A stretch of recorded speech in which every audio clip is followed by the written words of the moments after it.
The first thing you'd notice wasn't the cat. It was the feeling of being watched from a place you couldn't see. It was that specific prickling sensation on the back of your neck, the one that makes you turn around for no reason at all. Your heart doing a little two-step in your chest. And if you stood on the cracked sidewalk of that dead-end street in the old part of town, the one the city kind of forgot about, you'd feel it coming from the house at the very end. 312. Sycamore. It was a skeleton of a place. Paint peeling off, in long, sad curls, like sunburned skin. One upstairs window was boarded up, a black eye in a weary face. The porch sagged in the middle, a tired sigh made of wood and nails, and in the overgrown jungle of what was once a front yard, nestled in a sea of thorny bushes and witch grass that reached your knees, were the eyes. 2 points of emerald fire, watching, unblinking. That was her. Nobody knew her name. The neighborhood, kids, the few that still played outside, they called her the Ghost of Sycamore Street. She wasn't a ghost, though. She was all muscle and sinew and a kind of feral, electric tension. A tortoise-shell cat, a mosaic of shadow and burnt orange, and dirty gold, her face a map of old battles, one ear notched cleanly, a permanent souvenir from a fight she probably won. She was thin, but not starving. She was survival itself, given 4 paws and a silent snarl. She didn't belong to the street or to the neighbors who sometimes tossed a handful of kibble to the edge of the property line, watching her dart from the bushes to grab it before vanishing again. She belonged to the house. She was its guardian, its silent, fierce sentinel. She'd appear on the crumbling porch at dawn, a statue surveying her kingdom. She'd stalk the perimeter as the sun set, her low belly brushing the tops of the weeds, her movement a liquid ripple of purpose. She didn't meow, she didn't beg, she just presided. And this is where Leo comes in. Leo was a man who carried a quietness inside him, a hollowed-out space where a lot of noise used to be. He drove a delivery truck for a local bakery, his days a predictable map of routes and timestamps. He liked the predictability. It meant he didn't have to think too much. He'd lost his mom 6 months ago, the anchor of his small, quiet life. And now he felt unmoored. Adrift in his own apartment, the silence there was a heavy, accusing thing.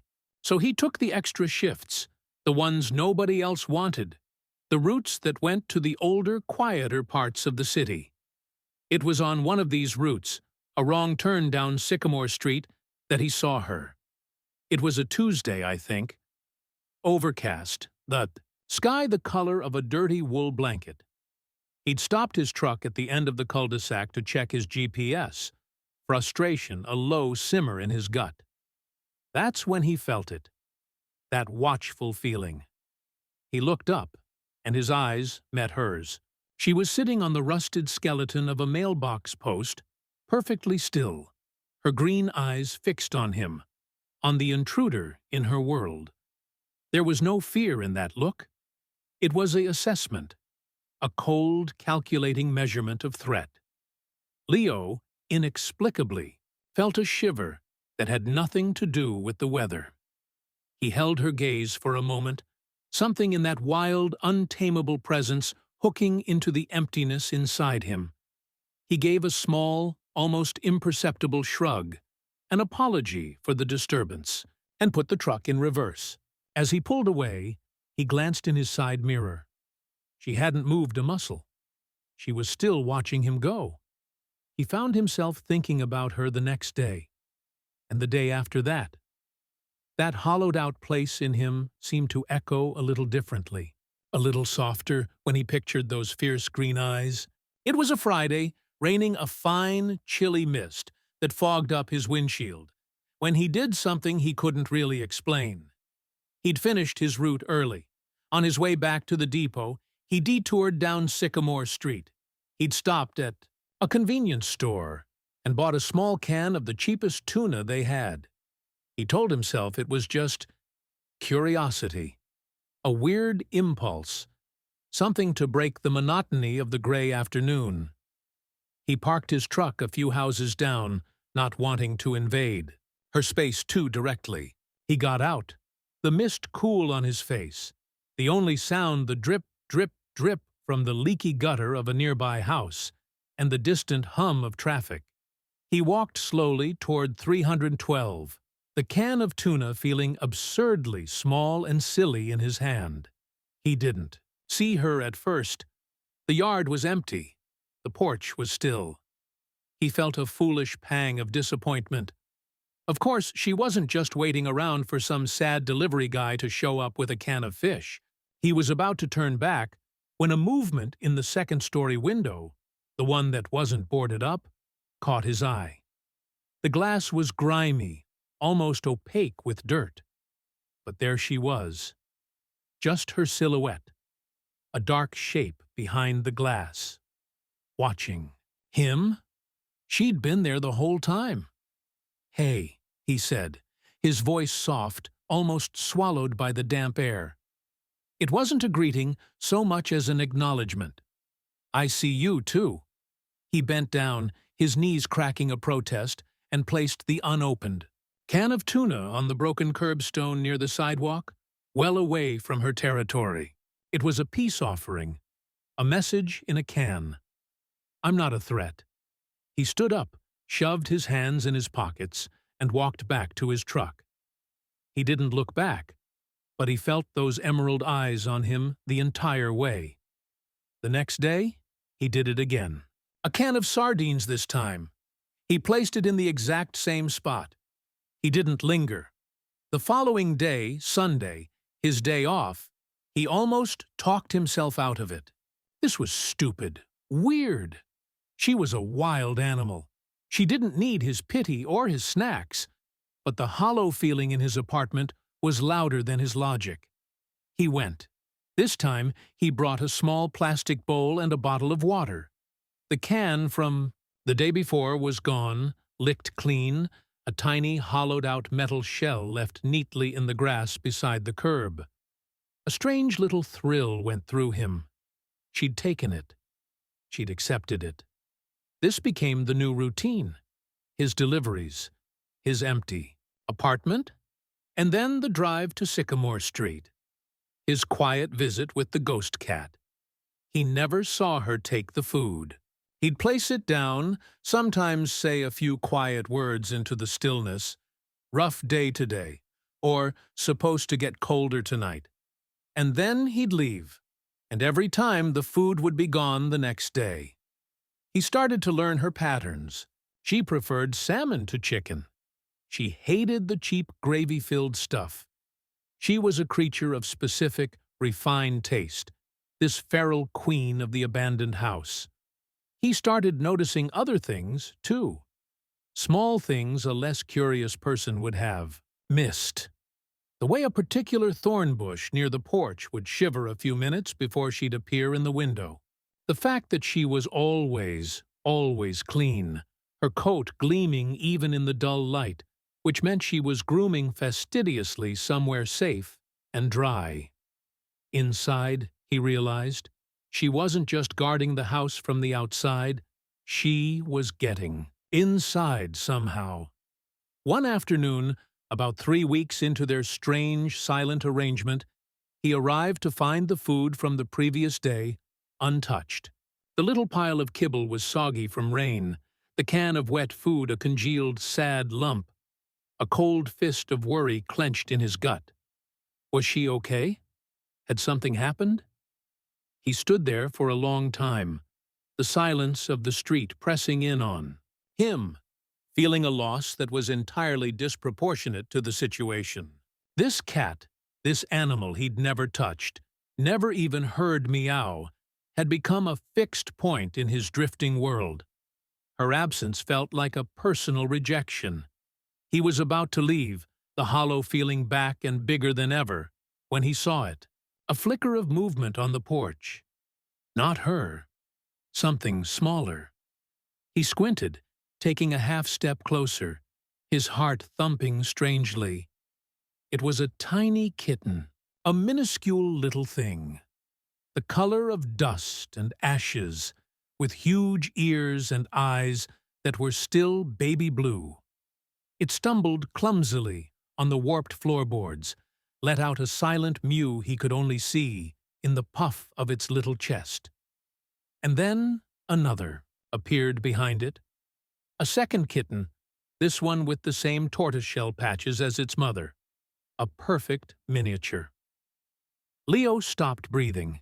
He just stood there, in the middle of that cracked sidewalk, in the fading light of the day, and watched. As the ghost of Sycamore Street emerged from the shadows of the porch, she moved slowly, deliberately, and nudged her babies back toward a hole in the porch, skirting he'd never noticed before.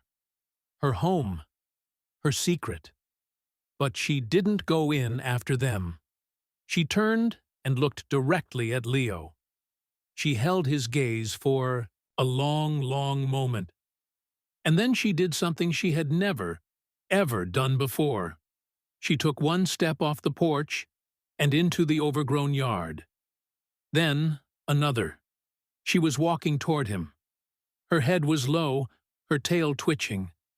But she kept coming. She walked right up to the untouched, rain-ruined food he'd left the day before. She stopped. She didn't sniff it. She didn't eat it. She just looked at it. And then she lifted her head and looked back at him. And she let out a sound. It wasn't a meow. It was a low, rasping, desperate chirp. A plea. It was the first sound he had ever heard her make. It was a sound that said, "I need you. Something is wrong." And in that moment, Leo knew, with a certainty that chilled his bones, that the abandoned house was not empty. And whatever was inside with her babies was a truth he wasn't ready to face. You're here, listening. And that means more than you know. If you feel safe in these stories, your one subscribe helps me keep this quiet little corner alive. Thank you for being part of this peaceful world. That sound, that raspy, broken chirp, it didn't just hang in the air between them. It lodged itself deep in Leo's chest, a fishhook of pure urgency that pulled at him. He stood frozen on the sidewalk, the world narrowing to the space between him and this wild creature who had just, for the first time, truly communicated with him. It wasn't a request for food. It was a declaration of a crisis. I need you. Something is wrong. The kittens were gone, vanished back into the dark hole under the porch. But the mother cat remained, her body tense, her green eyes fixed on him, waiting. She had broken every single one of her own rules for this. She had left the perceived safety of her porch. She had approached him. She had spoken. The message was undeniable. Okay, Leo breathed, the word barely more than a puff of steam in the chilly air. Okay, girl, I'm here. He didn't move toward her. He knew that would shatter the fragile thread of trust she had just extended. Instead, he slowly, so slowly it felt like moving through syrup, lowered himself into a crouch. He made himself smaller, less threatening.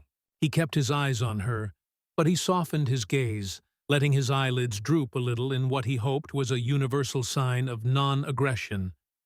He'd read about slow blinking at cats once, a long time ago, on some random internet thread. It felt silly, profoundly silly, to be doing it now, in the middle of this overgrown yard with a feral cat and a hidden litter of kittens and a mystery ticking like a bomb inside that dilapidated house. But he did it. He slow blinked, and she didn't. Run! She didn't vanish. She held her ground. Her tail gave one last sharp twitch, and then stilled. She was listening. She was assessing this new, bizarre development. Her champion was a man who smelled of bread and diesel fuel, and who now sat crouched on her curb like a frog. "I'm gonna get you some good stuff, all right?" he whispered, his voice low and steady, a calm he absolutely did not feel. "The real good stuff, not this junk." He gestured vaguely at the spoiled food. "And then, we'll figure this out. Yeah?" He didn't know what he was promising. He had no idea what figuring it out entailed. But the words felt necessary. A verbal contract to seal the moment. He rose from his crouch, again moving with an exaggerated slowness he usually reserved for not waking a sleeping person. "I'll be back. I promise. I'll be back." He backed away, step by careful step, never turning his back on her. She watched him go, her body still poised for flight. But she didn't retreat. She just stood her ground, a tiny, fierce statue of motherhood and worry, guarding her secret. The drive to the pet store was a blur. His heart was hammering against his ribs, a frantic, nervous rhythm. He felt a bizarre sense of purpose, a focus that had been entirely absent from his life for months. He wasn't just Leo the delivery guy, Leo the grieving son, Leo the lonely man in a quiet apartment. He was Leo, the one the cat had chosen. However improbably, however temporarily, he had been drafted. Inside the store, under the fluorescent lights that were too bright and cheerful for the gravity of his mission, he felt lost. He stood in the cat food aisle, a canyon of choices, overwhelmed. Kibble, wet food, pouches, pâté, chunks in gravy, flakes in broth, high protein, grain-free, for kittens, for seniors, for indoor, for outdoor. He grabbed a basket and started, throwing things in. A bag of the most expensive kitten kibble he could find, a multi-pack of high-calorie wet food for nursing mothers, little pouches of pure chicken puree, the kind the label called a complimentary tasty treat. It felt absurd. It felt vital. He checked out, the cashier giving his haphazard collection of items a mildly curious look. He didn't care. He drove back to Sycamore Street with a recklessness that was entirely unlike him, his hands gripping the wheel too tightly. The sky was deepening to a bruised purple by the time he pulled up. His headlights swept across the yard, and for a terrifying second, he thought she was gone, that the moment had passed, that she'd regretted her vulnerability and retreated back into her fortress of solitude. But then he saw the twin embers glow from the porch steps. She was there, waiting. He killed the engine and the lights, plunging the street back into twilight. He sat for a moment in the sudden quiet, listening to the tick-tick-tick of his engine cooling. He could just leave the bag on the curb. That would be the smart thing, the safe thing. But that wasn't the deal anymore. She hadn't asked for an anonymous donation. She had asked for him. He got out, the new paper bag of supplies crinkling loudly in the quiet. He walked toward the porch, more confidently this time, but still with a measured pace. He stopped at the same spot on the curb. She was watching him from the steps, about 10 feet away. It was the closest they had ever been to each other without a truck window between them. "Brought you the good stuff," he said, his voice still soft. He reached into the bag and pulled out a can of the high-calorie wet food.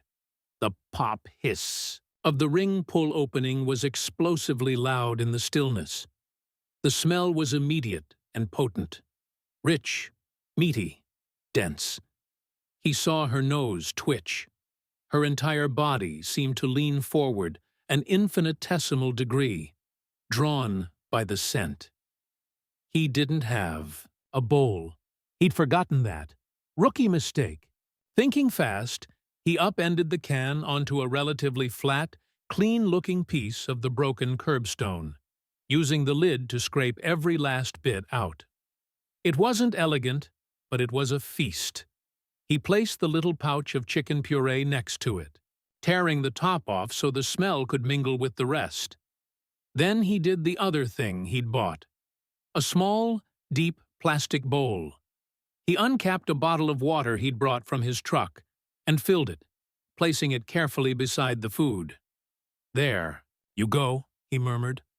"A proper dinner." He retreated back to his truck, leaning against the warm hood, giving her space. He folded his arms and waited. This was the test. Would she come to it with him this close? She hesitated. She looked from the food to him, to the dark hole under the porch where her kittens were hidden. The conflict in her was visible, a physical tension in her shoulders, hunger and instinct warring with a deep, hard-worn caution. Finally, it was hunger, or, more likely, the desperate need to produce milk for her babies, that won. She slunk down from the porch steps, her body low, a sleek shadow flowing through the grass. She moved with a breathtaking grace, every step deliberate. She reached the curbstone, gave the food one cautious sniff, and then, with a speed that was almost shocking, she began to eat. She didn't just eat, she devoured. It was a frantic, urgent consumption. Her head ducked low, her shoulders hunched. Leo felt a lump form in his throat. He looked away, giving her the privacy of her meal, staring up at the darkening sky instead. He heard the quiet, desperate sounds of her eating. This wasn't a cat enjoying a snack. This was a mother refueling against some unseen clock. When he looked back, the food was gone. Every last speck. She was lapping delicately at the water bowl, her pink tongue flicking in and out. She drank for a long time. Then, satiated, she sat back on her haunches and began to wash her face, one paw sweeping over an ear in a rapid, efficient motion. The crisis, for this moment at least, had been averted. This became the new routine. Every day, without fail, after his route, Leo went to Sycamore Street. He brought fresh food and water. He'd upgraded to a proper set of ceramic bowls he'd bought from a thrift store, heavy enough that they wouldn't tip over. He'd place them on the curb and he'd wait by his truck.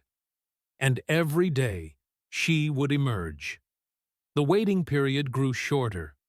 Her approach became less cautious, more routine. She began to expect him, to listen for the sound of his engine. He started talking to her, really talking. Not just the murmured reassurances, but the stuff he carried inside, the stuff he never said to anyone. "My mom," he said one evening, his voice a low rumble in the quiet, as the cat ate her dinner. She loved birds, had all these feeders on her balcony, drove the super crazy because of the mess, but she didn't care. She'd name them. There was one she called Frank, a big, grumpy-looking cardinal. I missed the sound of her talking to Frank. The cat paused in her eating, lifting her head to look at him for a moment, her ears swiveling forward as if listening, before dipping her head back to the bowl. Another time, a cold, drizzly afternoon that felt like the end of the world, he confessed, "I don't know what I'm doing with my life. I mean, I really don't. I just drive, and then I come here. That's it. That's the whole plan." She was sitting on the porch steps, preening a paw. She stopped, her legs still held aloft in a comical pose, and looked at him. It felt, for one crazy second, like she understood the weight of what he'd said. He learned her language. The subtle flick of a tail tip that meant she was annoyed by a distant dog barking. The way her ears would flatten slightly when a car drove by too fast. The slow, deliberate blink she'd sometimes give him when she first emerged. A greeting. He started blinking back. It became their ritual. He'd arrive, see her on the steps, and slow blink. She'd slow blink back. A silent, "I see you. I acknowledge you. We are cool." He named her. Not out loud, not yet. But in his head, she became Juniper. Juniper for her green eyes, and because juniper bushes are tough, resilient things that can grow in the poorest soil, weathering any storm. The days turned into a week. Then, 2. He saw the kittens a few more times. Tiny, wobbly, impossibly cute little things, their eyes now starting to change from blue to a more focused green-gold. They'd peek out from under the porch, their curiosity outweighing their fear, only to be swiftly herded back inside by a nudge from Juniper's nose. Their presence was a joy, a tiny miracle happening in the weeds. But it also deepened Leo's worry. The food was helping. He could see Juniper filling out, her coat becoming glossier. But the original plea, that desperate chirp, still echoed in his mind. Something was still wrong. The house still held its secret. He started studying the house itself, not just Juniper. He noticed things he'd missed before. The back door, visible from an angle down the side alley, wasn't just closed. It was sealed shut with a thick, rusted padlock, and a crossboard of 2x4s nailed across the frame. The downstairs windows were all boarded up from the inside, the wood dark and old. But the upstairs window, the one Juniper always appeared in, its board was loose. One end was pried away, just enough. An entry point. Her entry point. The mystery coiled tighter. Why did she need to get inside so badly? Why not just raise the kittens under the porch? It was shelter enough. What was in there that was so important? What was in there that was so wrong? One evening, he arrived later than usual. His truck had had a flat tire, and the whole process of changing it had put him hours behind. The street was pitch black, the only light coming from a distant, flickering sodium lamp that cast long, dancing shadows. He felt a pang of guilt. She'd be hungry. The kittens would be hungry. He hurried with the bowls, his movements rushed. He filled the food, the water, his flashlight clenched under his chin. I'm sorry, he muttered into the darkness. I'm here now. He placed the bowls down and turned to walk back to his truck, expecting her to emerge from the shadows. But she didn't. The yard remained still. The porch was empty. The house was a silent, dark monolith. A cold trickle of fear went down his spine. Had something happened in the few hours he was late? Had whatever danger was inside finally... One? Juniper? He called out, the name leaving his lips for the first time. It sounded right. It felt right. Hey, girl, it's me. Silence. He took a few steps closer to the porch, his flashlight beam cutting a wobbly path through the weeds. Juniper? A soft sound, not from under the porch, from above. He swung the flashlight beam up to the second-story window. And there she was, pressed against the glass, not sitting, not watching. Her face was close to the pane, her mouth open. In a silent meow he could see but not hear. She was pawing frantically at the glass, a desperate, scratching motion. Her eyes were wide, reflecting the beam of his light, not with their usual cool fire, but with pure, undiluted panic. She was trapped. She'd gotten inside, like she always did, but this time she couldn't get out. She was locked in, and her kittens were locked out, under the porch, alone in the dark. Leo's breath caught in his throat. This was it. This was the shift. The plea had become an emergency. The watching was over. He shone the light down at the base of the house, near the porch. He could just make out the tiny, confused faces of two kittens, huddled together in the cold, wondering where their mother was. He looked back up at Juniper's frantic face in the window. Her pawing became more insistent, and in that moment, all his hesitation, all his fear of overstepping, vanished. He made a decision, the only decision there was. "I'm coming," he said, his voice firm, clear, and loud in the sleeping street. "I'm coming to get you." The words, "I'm coming to get you," hung in the cold night air, a promise he had no idea how to keep. They felt solid and brave leaving his mouth, but the moment they hit the silence of Sycamore Street, they seemed to shrivel, exposing the sheer magnitude of the problem. The house was a fortress. The doors were sealed with industrial-looking locks and reinforced wood. The windows were boarded.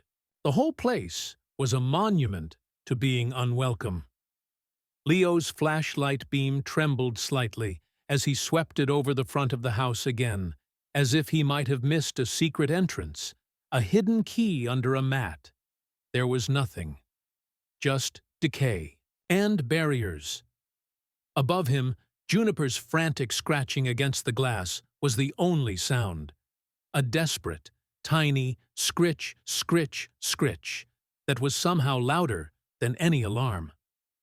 His mind raced, a jumble of useless thoughts. Call the fire department? And say what? There's a cat stuck in an abandoned house? They'd laugh him off the phone. Animal control? They'd take hours, if they came at all, and they'd probably just set a trap outside, leaving Juniper to panic inside until she starved. No, this was on him. He'd made the promise. He was the only one here. The kittens. The thought of them snapped him into a sharper focus. He swung the light down to the hole in the porch skirting. The two tiny faces were still there, huddled together, eyes wide with confusion. They were shivering. The night was getting colder, a deep, damp chill that seeped right through his jacket. They couldn't stay out here. They wouldn't last the night without their mother's warmth. Okay, he muttered to himself, a mantra to fight back the rising tide of panic. Think, Leo. Think. He moved toward the porch, each step crunching on the dead leaves and frost-stiffened grass.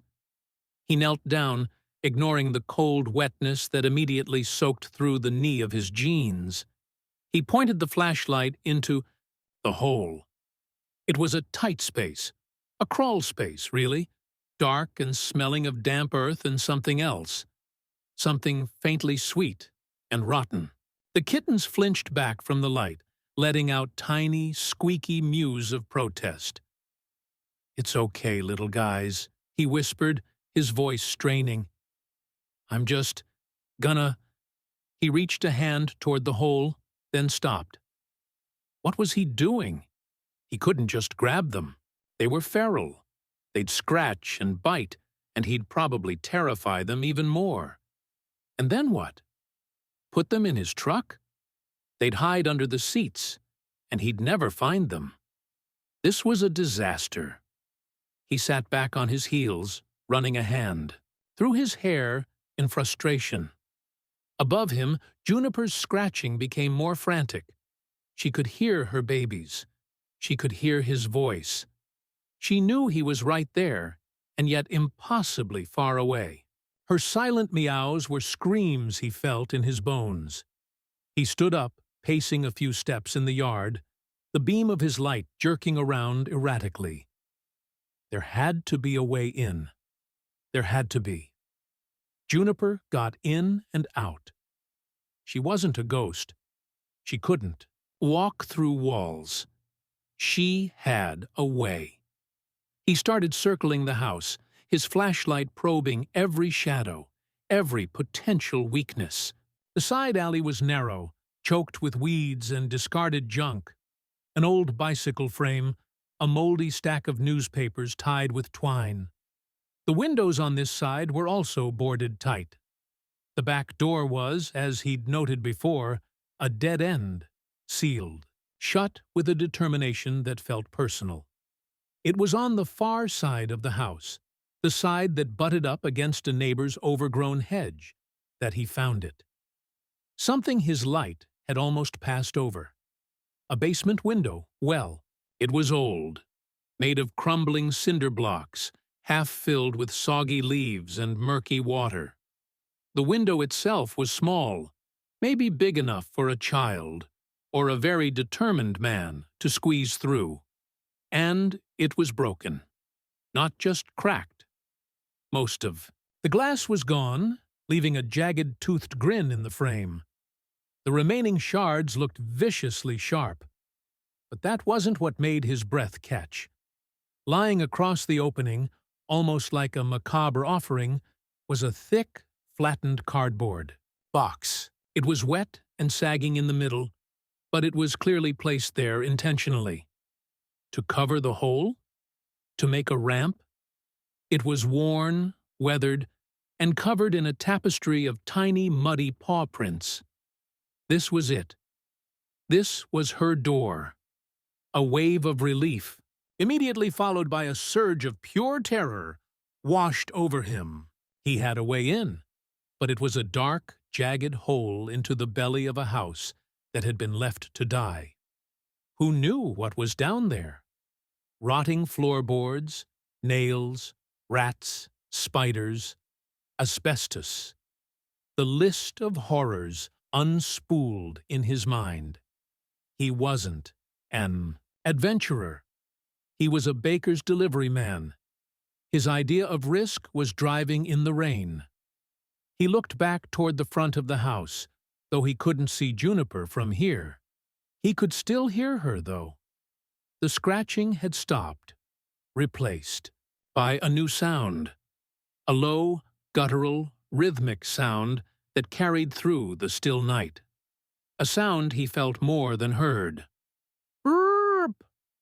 Burp! She was purring. Not a happy purr. It was a deep, resonant, vibrational purr of sheer, overwhelming distress. A self-soothing mechanism gone into overdrive. It was the sound of an animal trying to calm a panic attack through sheer force of will. It was the most heartbreaking sound he had ever heard. It decided him. He shone the light into the window well. It was a straight drop down, about 4 feet, into what looked like a coal chute or a old-fashioned fruit cellar. The darkness below was absolute. He couldn't see the floor. "All right, Juniper," he said, his voice now steady. "I'm coming in." He had tools in his truck. A tire iron, jumper cables, a cheap multi-tool. He grabbed the tire iron. It was heavy, solid in his hand. A weapon? A tool for prying? He didn't know, but it made him feel slightly less vulnerable. He also grabbed an old blanket he used for covering delicate deliveries, and the flashlight, of course. Back at the window well, he took a deep breath, the air cold and sharp in his lungs. This was insane. This was how horror movies started. He could picture the headline, "Idiot Delivery Man Found Dead in Abandoned House, Triggered by Cat." He pushed the thought away. He used the tire iron to carefully knock out the remaining jagged teeth of glass from the window frame, the tink-tink-tink of the breaking glass, absurdly loud. He laid the blanket over the bottom sill, hoping it would protect him from any remaining sharp edges. Then he sat on the edge of the cinder blocks, his legs dangling into the darkness. With one final glance at the silent, sleeping street, he pushed himself off. He dropped into blackness. The landing was harder than he expected. His feet hit uneven ground and he stumbled forward, his shoulder crashing into a damp, rough-hewn stone wall. The impact knocked the wind out of him for a second. He stayed there, hunched over, gulping in air that was thick, cold, and tasted of centuries of dust and decay. It was the taste of a place that had been forgotten. He straightened up, his heart hammering against his ribs like it wanted out. He shone the flashlight around. He was in a small, low-ceilinged cellar. The beam cut through a darkness so complete. It felt solid. It was a chaos of forgotten things.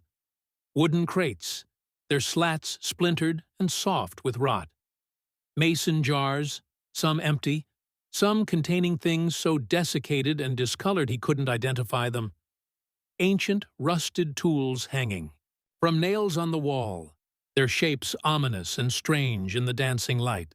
Cobwebs hung like ghostly draperies, brushing against his face with the soft, terrible touch of 1,000 dead spiders.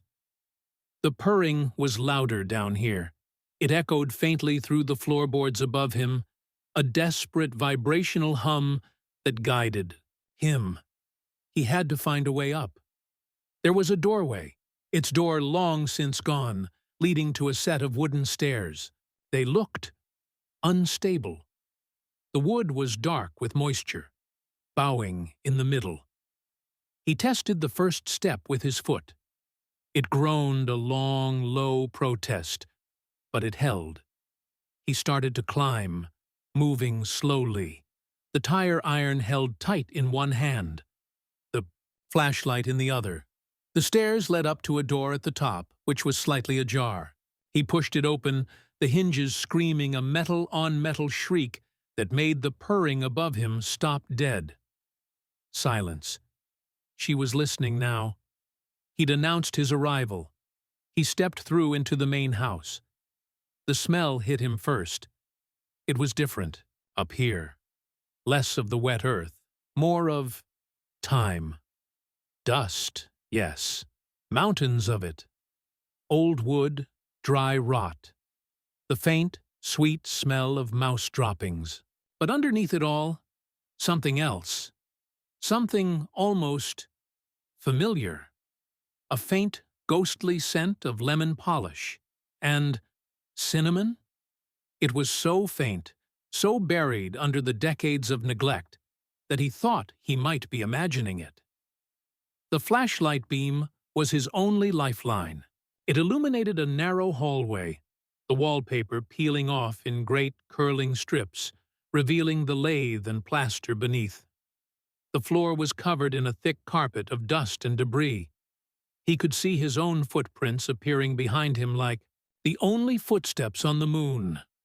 The purring started again, softer now, more questioning. Burp? It was coming from directly above him.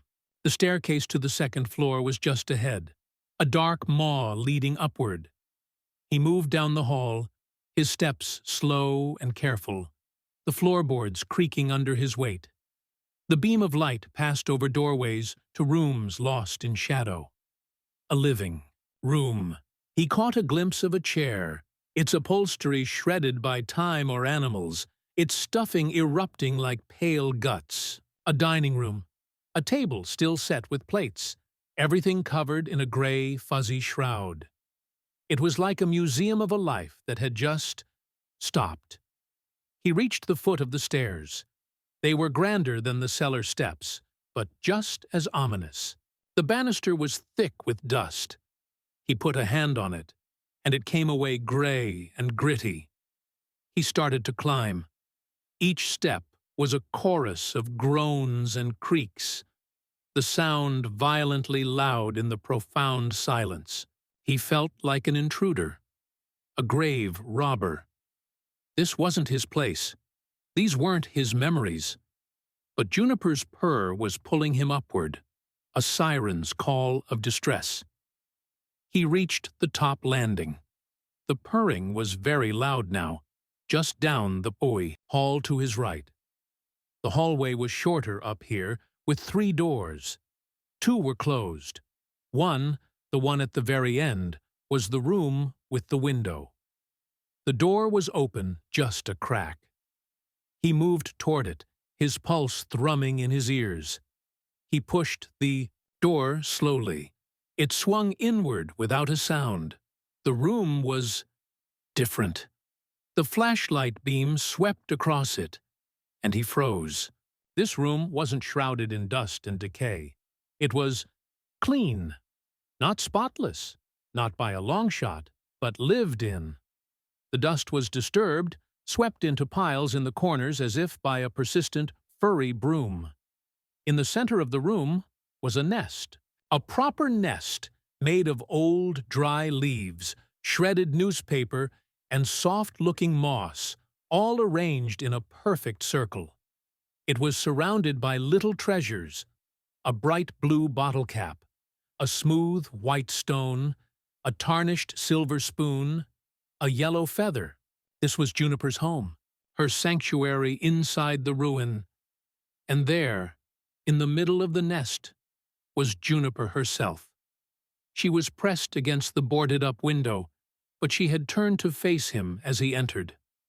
Her eyes were huge in the beam of the flashlight, reflecting back twin moons of pure, terrified hope. She didn't run. She didn't hiss. She just looked at him, and that deep distress purr vibrated through the entire room. "Hey," Leo whispered, his voice cracking with emotion. "I'm here. I told you I'd come." He took a slow step into the room, then another. He kept the light pointed at the floor, not wanting to blind her. He was within 5 feet of her now. He could see the rapid rise and fall of her chest. He could see the trust warring with a lifetime of instinct. He knelt down, placing the tire iron on the floor with a soft clunk. He set the flashlight down too, beam pointing upward, casting their shadows, man and cat, huge and dancing on the ceiling. "It's okay," he soothed. "We're gonna get you out. We're gonna get you back to your babies." He held out his hand, not to touch her, just to show her. Empty. No threat. She looked from his face to his hand. Her purr hitched. She took one hesitant step away from the window. Then another. She was closing the distance. This was it. The moment. The bond they'd built over weeks of quiet companionship on the curb was about to be tested in the heart of the darkness. He held his breath. She took one more step. She was within touching distance now. He could feel the heat coming off her small body. He could smell her scent: dry leaves, and clean fur, and warm milk. She stretched her neck forward, her nose twitching. She was going to sniff his fingers. This was the breakthrough, the ultimate sign of trust. Her nose was an inch from his skin, when the floor beneath him gave a sudden, sickening lurch. It wasn't a creak. It was a deep, groaning crack, the sound of wood surrendering after decades of rot. The section of floorboards where he was kneeling tilted downward violently, like a trap door opening. He yelled, throwing his weight backward, scrambling away from the suddenly unstable area. The flashlight rolled, sending the room into a dizzying carousel of swooping shadows. Juniper yowled, a sharp, terrified sound, and dashed back to her spot by the window, her fur standing on end. Leo landed hard on his backside, his heart trying to punch its way out of his chest. He stared, panting, at the spot where he'd just been kneeling. The floorboards had sagged downward, creating a V-shaped dip. They hadn't broken through completely, but it was a very, very close call. A warning. Shakily, he reached for the flashlight and pointed it at the damaged floor. The beam shone into the gap between the broken boards. It didn't reveal the downstairs room below. Instead, The light seemed to fall away into a much deeper, narrower darkness, a space between the floors, and in that darkness something glinted back at him. Not wood, not dust, something metallic, and next to it, something pale, something shaped, wrong. He leaned forward, his fear momentarily eclipsed by a crushing, dreadful curiosity. He shone the light directly into the gap, narrowing his eyes. The metallic glint resolved into the tarnished brass corner of a small box. A lock box, maybe, or a strong box. It was nestled in the joists, hidden between the first and second floor, a secret placed there long ago. But it was the other thing, the pale thing, that made the air leave his lungs in a rush. It was a bone, a small, delicate bone, and next to it, another, and another. A tiny, articulated spine, a miniature skull. They were the bones of a kitten. A very, very small kitten. Not one of Juniper's. These were old, picked clean, desiccated. They were laid out almost carefully, arranged next to the metal box as if placed there with intention. A tiny, silent tragedy hidden in the walls of this house. Leo stared, his mind refusing to process what he was seeing.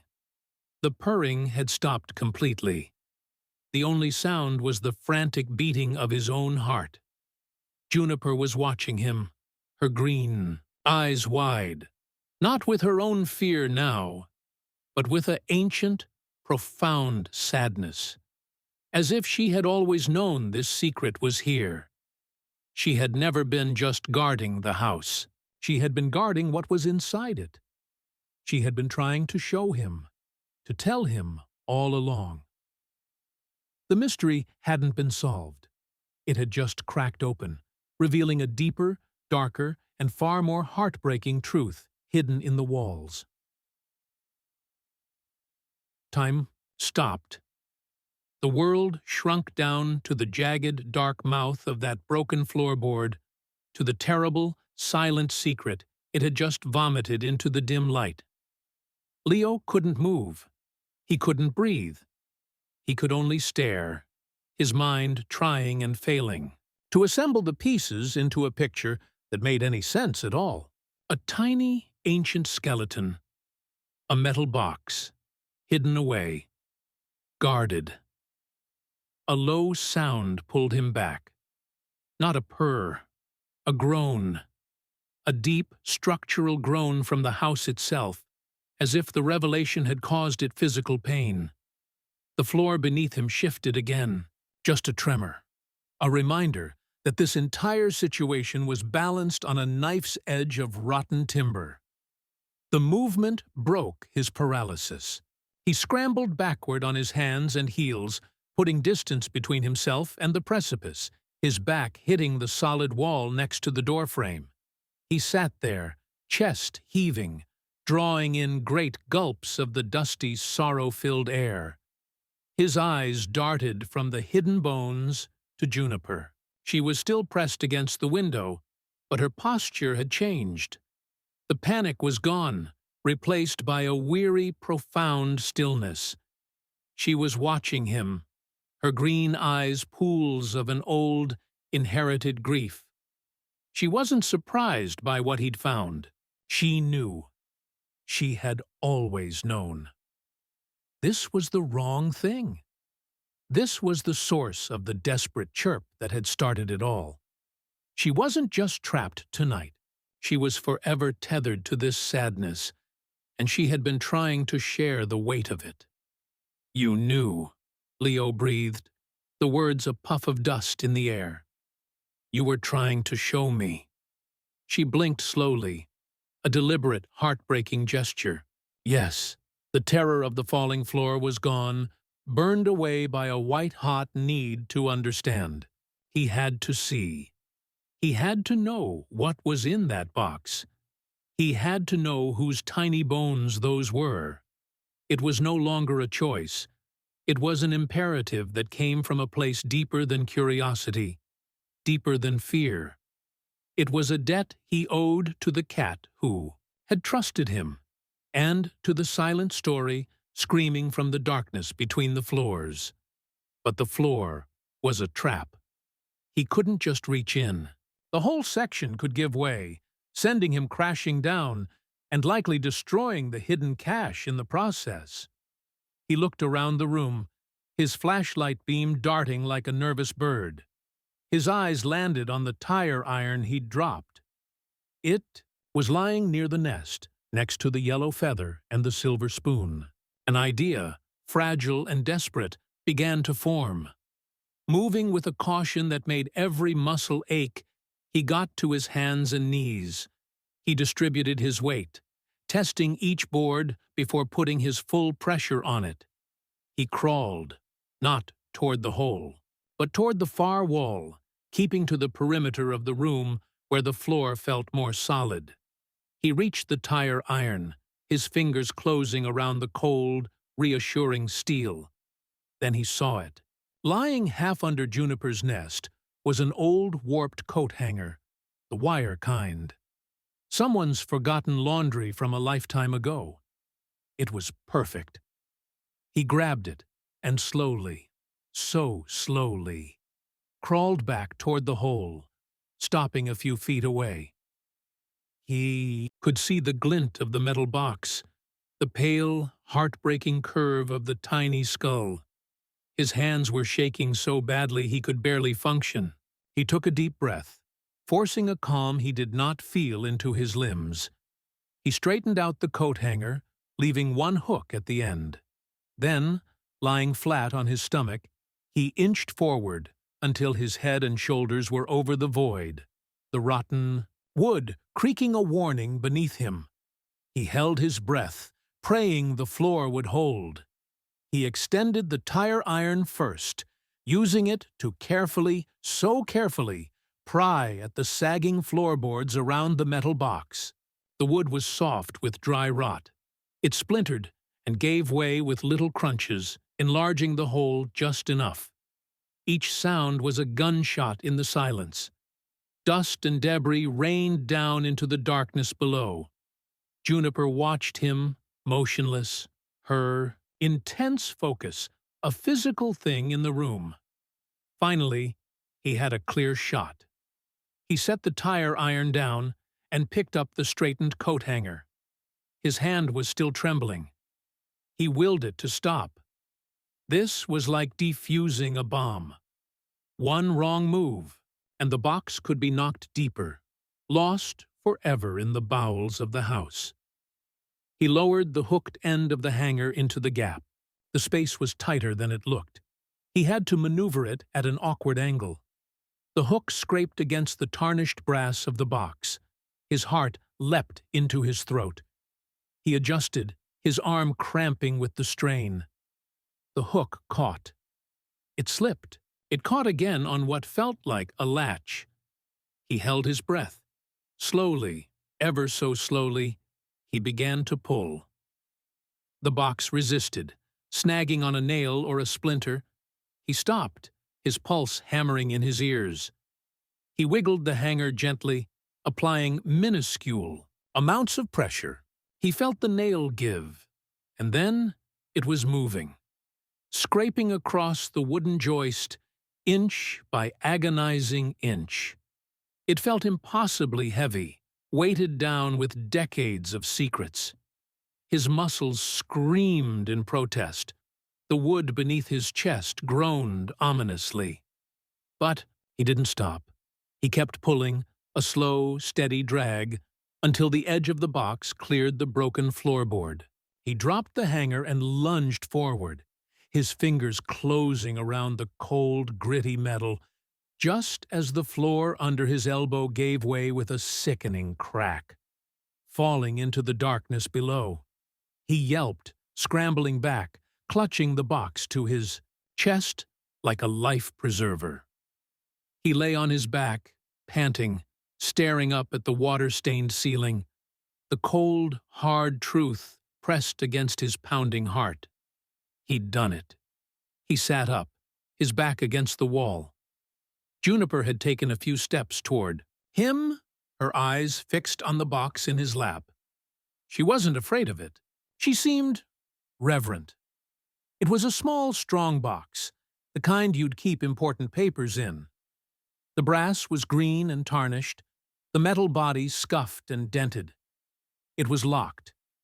A small, rusted padlock held the hasp shut. The answer was in his hands. The reason for everything. The source of Juniper's vigil. He looked at the tire iron. It felt wrong. Brutal. This wasn't a thing to be smashed open. This was a thing to be understood. He set the box down gently and reached for his multi-tool from his pocket. His fingers, numb and clumsy, found the smallest file.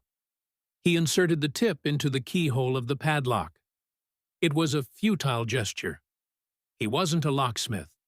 He jiggled it. Nothing. He felt a surge of frustrated desperation. He was so close. A soft touch on his knee. He froze. He looked down. Juniper was there. She had crossed the room silently and was sitting beside him, her body just inches from his leg. She wasn't looking at him. Her head was bowed, her nose gently touching the cold, rusted surface of the padlock. She sniffed it once, twice. Then she looked up at him, and she let out a soft, sighing breath. It wasn't a meow. It was an exhalation of memory, as if she knew what was inside, as if she could smell the story through the metal. Then, with a movement so gentle it brought tears to his eyes, she leaned forward and pressed the top of her head, the space between her ears, into the palm of his hand that held the multi-tool. It was more than a nuzzle. It was a transfer, a passing of the burden, a gesture of absolute, undeniable trust. You have it now. It's yours to carry. Thank you. The touch was electric. It shot through him, a current of pure, unwavering purpose. The frustration vanished. The fear melted away. He knew what to do. He put the multi-tool away. He picked up the tire iron. He didn't use it to smash. He used the forked end, inserting it into the loop of the padlock. He took a steadying breath, looked at Juniper, who was still watching him with her ancient eyes, and he twisted. The metal of the old lock screamed in protest, and then, with a final pathetic ping, it snapped open. The sound echoed in the silent room. Leo's hands were trembling violently now. He set the tire iron aside. With reverent fingers, he lifted the broken lock from the hasp. He hesitated for a second, his fingertips on the cold lid. This was it. The last door. He lifted the lid. The inside was lined with faded, water-stained velvet. And resting on it was not stacks of money or deeds or jewelry. There was a small, folded piece of paper, gone yellow and brittle with age, and next to it, a single, dried, pressed forget-me-not flower. Its blue faded to a pale gray. That was all. His throat tightened. He reached in, his touch feather-light, and picked up the piece of paper. It felt like it could crumble to dust in his hands. He unfolded it with infinite care. The writing inside was done in a graceful, looping cursive. The ink faded to brown. It was a child's handwriting, trying its best to be elegant. My dearest Button, I'm so sorry I got sick. Mommy says you went to live in the walls where it's warm and safe. She says you're keeping watch over us with the angels. I don't want angels. I want you. I miss your little purr in my ear at night. I saved you a flower from the garden. It's a forget-me-not. So I never will. I have to go away with Mommy to the hospital in the city. Daddy says to be brave. I'm trying. I'm leaving your favorite box here with you. It will keep you safe. Wait for me, Button. I'll come back for you. I promise. Love forever, your Eleanor P.S. I told the new people to be nice to you. I told them a good cat lives here. Leo read it once. Then again.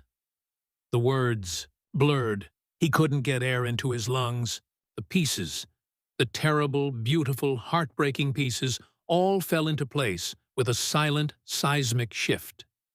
The child, Eleanor. Her kitten, Button. The kitten had gotten sick, had died. Maybe it was the 1950s, maybe the 60s. The parents, not knowing what else to do, perhaps wanting to spare their heartbroken daughter, had laid the kitten to rest in the space between the walls, a secret grave in the only home it had ever known. They'd given it its favorite box, a lock to keep it safe, a flower to remember it by. And Eleanor? She had written her goodbye. She had poured all her love and grief onto this page. She had made the new people, the people who must have bought the house after they left, promised to be nice to the good cat that lived there. She had never come back. The hospital in the city, had she? The house hadn't been abandoned. It had been waiting. It had been a tombstone for a little girl's love. And Juniper, fierce, wild, miraculous Juniper. She had moved in, a stray seeking shelter. And she had known. Somehow, in the way animals know things we can never understand, she had sensed the tiny, silent resident in the walls. She had found the secret, and she had taken up the watch. She had become the good cat that lived there. She had accepted Eleanor's charge, given decades later. She was keeping watch over Button. She was waiting for Eleanor to come back, her constant going in and out of the house. It wasn't just for shelter. It was for vigil. Her desperate plea to Leo, it wasn't just about being trapped tonight. It was about the unbearable weight of this lonely guardianship. She needed someone to know. She needed to pass the watch on. Leo looked up from the letter, tears streaming freely down his face, dripping onto the dusty floor. Juniper was still sitting beside him, watching him. She understood that he understood. Her job, her purpose handed down through time, was complete.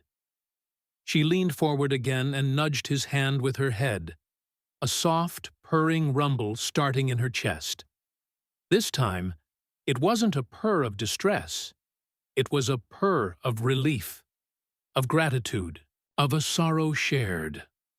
He crumpled, sobbing, the weight of the story crashing down on him. He cried for Eleanor, for her lost Button. He cried for Juniper, for her profound, impossible loyalty. He cried for his own mom, for all the love that gets left behind, for all the promises that can't be kept. And through it all, Juniper stayed. She didn't flee from the raw human emotion. She pressed herself against his side, a warm, solid, purring anchor in the storm of his grief. She was there. She was finally, truly, not alone. And neither was he. Leo didn't know how long he sat. There, on the dusty floor, the child's letter clutched in his hand, Juniper's purr a steady, vibrational balm against his side. He cried until he had no tears left, until the sobs subsided into shaky, ragged breaths.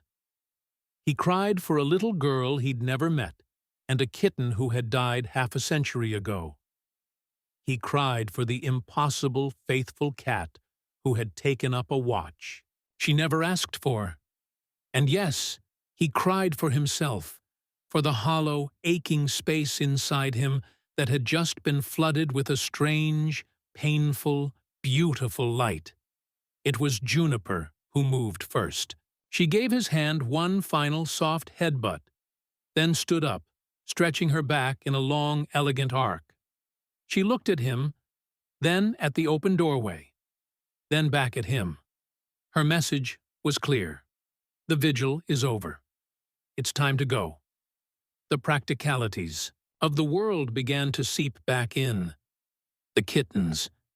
They were still outside, alone in the cold. The house was still a death trap. He had to move.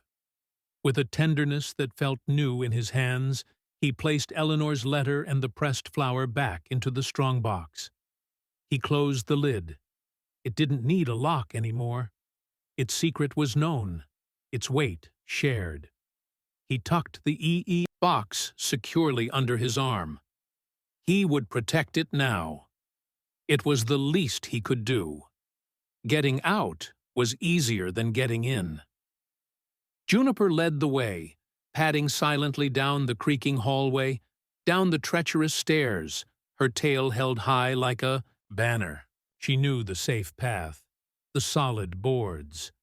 He followed her, his footsteps lighter now, as if the act of sharing her burden had physically lightened him. They descended into the cellar, through the doorway of screaming hinges, and he lifted her, first up and out of the broken window, her body light and trusting in his hands. He passed the strongbox up to her, then hauled himself out, scraping his stomach on the sill, collapsing onto the wet leaves in the window well. The cold night air had never felt so clean, so sweet. He lay there for a moment, staring up at the few brave stars piercing the city's glow, and just breathed. A tiny, squeaking mew brought him back. The kittens. Right. He crawled out of the window well and around to the front of the house. Juniper was already there, nuzzling her babies, who were mewling piteously, cold and hungry and confused. She was purring loudly, a rolling, reassuring thunder that seemed to calm them instantly. Leo didn't hesitate. He shrugged off his jacket, wrapping the strongbox in it for safekeeping. Then, moving with a calm certainty, he approached the porch. Juniper watched him, but didn't tense. She just blinked slowly. Yes, he got down on his belly, shining his light into the hole. The kittens, full from their mother's attention, blinked at the beam. This time, he didn't worry about scaring them. He reached in, his large hand gentle, and carefully scooped them up. They were so small, so light, little hearts beating like frantic birds against his palms. He tucked them, mewling softly, into the front pouch of his hoodie, where they immediately snuggled down into the warmth. He stood up. Juniper was sitting at his feet, looking up at him. The question hung in the air between them. What now? You're coming home, he said, his voice hoarse but firm. All of you. He opened the passenger door of his truck. He made a nest on the seat, with the old delivery blanket, placing the kittens into its center. Juniper looked at the truck, then at the house, then back at him. For a moment, he thought she might refuse. This was her kingdom, her charge. But then, with a resolve that stole his breath, she leaped gracefully into the cab, settled herself beside her babies, and began to wash their tiny heads with her rough tongue. Her work here was done. The drive to his apartment was surreal. The familiar streets looked different, seen through the lens of the incredible, life-altering night. He kept glancing over at the passenger seat. A feral tortoise-shell cat and her 2 kittens riding shotgun. A metal box containing a 60-year-old secret on the floor. It was the stuff of dreams, or madness. He half expected Juniper to panic. Inside the apartment, to hide under the couch, to reject the confinement. But she didn't. She stepped out of the carrier he'd borrowed from a neighbor, involving a frantic, whispered explanation through the door, and she explored the living room with a regal curiosity. She sniffed the furniture, the corners, the air. She jumped onto the windowsill and looked out at the city lights, her tail giving a contemplative flick. It was as if she was checking the perimeter of her new, smaller kingdom. She seemed satisfied. He set up food and water and a litter box in the bathroom. He brought the blanket nest with the kittens inside and placed it in a quiet corner. Juniper immediately settled with them, the picture of maternal contentment. The crisis was over. Her family was safe, warm, and fed. Leo finally sat down on his couch, the adrenaline crash leaving him boneless and exhausted. The strongbox sat on the coffee table. He didn't open it again. He didn't need to. The words were etched onto his heart. "Wait for me, Button. I'll come back for you." He fell asleep right there on the couch, and for the first time in months, he didn't dream of silence or loss. He dreamed of a little girl with a pressed flower and a good cat keeping watch. The morning sun woke him, slanting through the blinds. For a disorienting second, he thought it had all been a dream. Then he heard it, the sound of tiny claws skittering on the linoleum of his kitchen. And another sound, a deep, resonant, happy purr. He sat up. Juniper was sitting in a patch of sunlight on the floor, watching her two kittens stumble and pounce on a crumpled piece of paper he'd left out. She looked peaceful. Her eyes were half closed in contentment. When she saw he was awake, she looked over at him and gave a slow, deliberate blink. "Good morning." His apartment, which had always felt like a way station, a place to sleep between shifts, felt different. The light was softer. The air was warmer. It was filled with life. The weeks that followed were a gentle, healing blur. Juniper, to his astonishment, adapted to indoor life with a graceful ease. She never tried to bolt out the door. She seemed to understand that her outdoor vigil was complete. Her new job was here, with him and her growing, rambunctious kittens, who were quickly named Pip and Squeak for their tiny voices.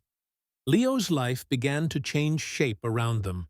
His delivery routes didn't feel so monotonous anymore. They were just the thing he did before he came home to his family.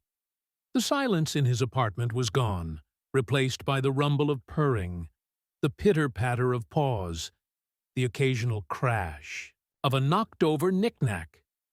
He started talking to his mom again, out loud, telling her about his day, about the cats, about the story he'd found. The hollow space inside him wasn't gone, but it was no longer empty. It was filled with a purpose, a warmth he hadn't known was possible. He knew what he had to do about the strongbox. He couldn't keep it. It wasn't his story to hold on to. He did some research online, his fingers clumsy on the keyboard. It took some digging through old property records, but he found a name. Eleanor had a niece, a woman named Susan, living a few states over.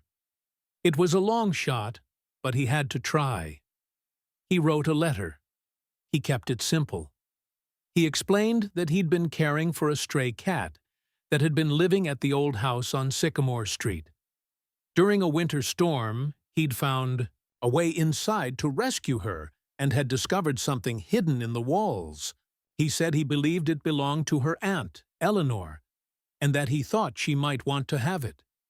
He included his phone number. He sent the letter off, not expecting anything. Life settled into its new, purring normal. Pip and Squeak grew into sleek, playful adolescents. Juniper remained his shadow, often following him from room to room before settling down wherever he was, her presence a constant, comforting weight. A month later, his phone rang. An unknown number. A woman's voice, hesitant, older. "Is this Leo? This is Susan. You wrote to me about my Aunt Ellie." His heart leapt into his throat. Yes, yes, that's me.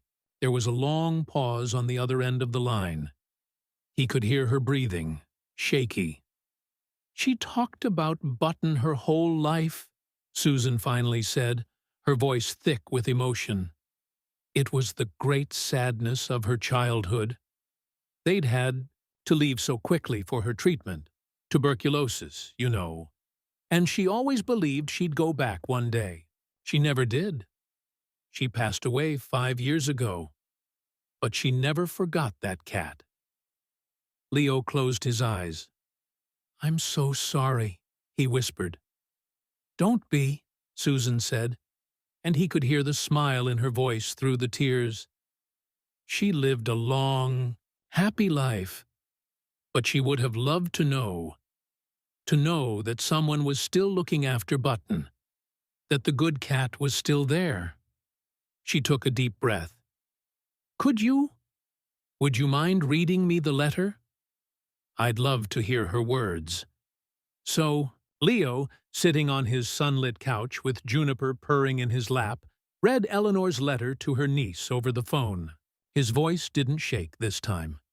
It was strong, clear, a bridge across 60 years of time. When he finished, there was silence on the other end. Then a soft, wet sniffle. "Thank you, Leo," Susan whispered. "Thank you for finding her, for finding them both." They talked for a while longer.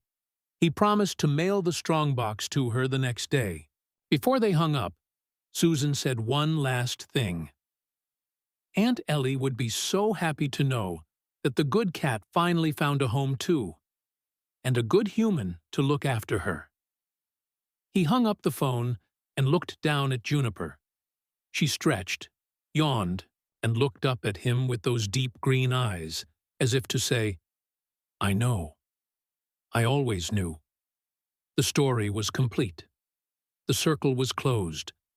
The love that had been left behind had been found, honored, and passed on. It was a Sunday morning, a few weeks later. Leo was making coffee. Juniper was on her cat tree, watching the birds outside. Pip and Squeak were chasing a toy mouse across the floor. The sun was warm. The world was quiet. Juniper hopped down from her perch and walked over to him. She wound herself through his legs, her tail brushing against his jeans. And then she did something she had never done before. She stood up on her hind legs, placing her front paws gently on his knee. She looked up at him, and she meowed. A proper, clear, deliberate meow. It wasn't a demand for food or a cry of distress. It was a statement. I am here, you are here. We are here together. He reached down and scratched behind her notched ear, and she leaned into his hand, her purr erupting like a motor. In that simple, ordinary moment, surrounded by the evidence of a second chance, Leo understood. Love isn't a thing that dies. It doesn't get left behind in abandoned houses or buried in walls. It's a force. It's a seed that can lie dormant for decades, waiting for the right conditions to sprout. It can be passed from a little girl to a kitten, from a kitten's memory to a feral mother, from a mother's trust to a lonely man. It's a vigil that never truly ends. It just changes hands. It's a promise that can be kept long after the person who made it is gone, if there's someone willing to listen and someone brave enough to answer the call. He had gone to an abandoned house looking to fill a hollow space. He had found a love story, and he had become a part of it. You stayed. Till the end, thank you. If it felt like a soft hug or a warm purr in your heart, subscribing lets me bring you more moments like this.